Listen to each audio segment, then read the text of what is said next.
आपल्याला काय बघायचं बघा, सराव संच 12.1 मधला प्रश्न पहिला. काय आहे प्रश्न पहिला?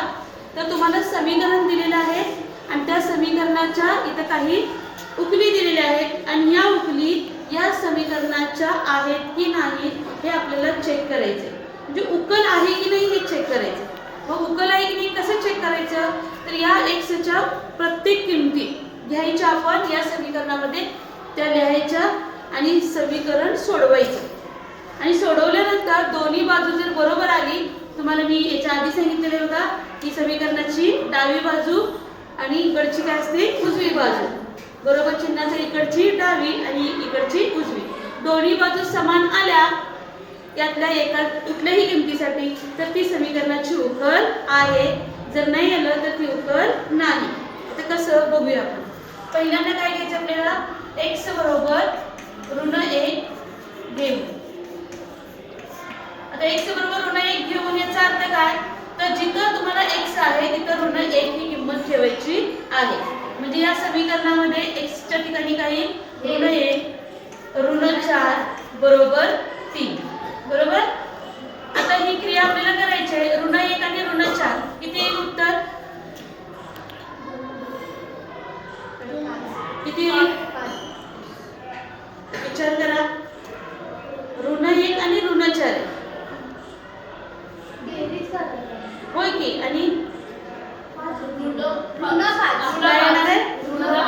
-5 बरोबर, -5 आणि इकडे काय आहे 3.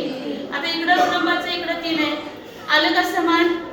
नाही आलं समान, म्हणून ही या समीकरणाची उकल नाही. म्हणून -1 ही दिलेल्या समीकरणाची उकल नाही.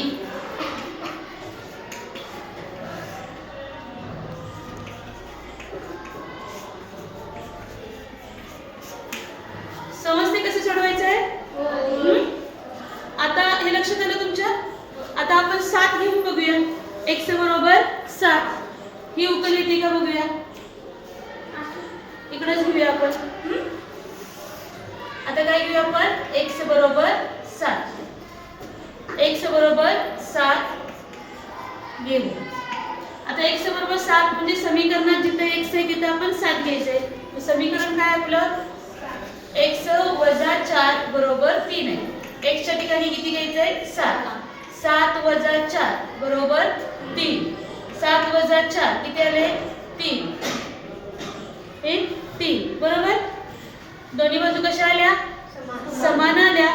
म्हणून 7 ही काय आहे समीकरणाची उकल आहे. समजते का? लक्षात आलंय? आता पुढचं तुम्ही सोडवायचं. हां ठीक आहे.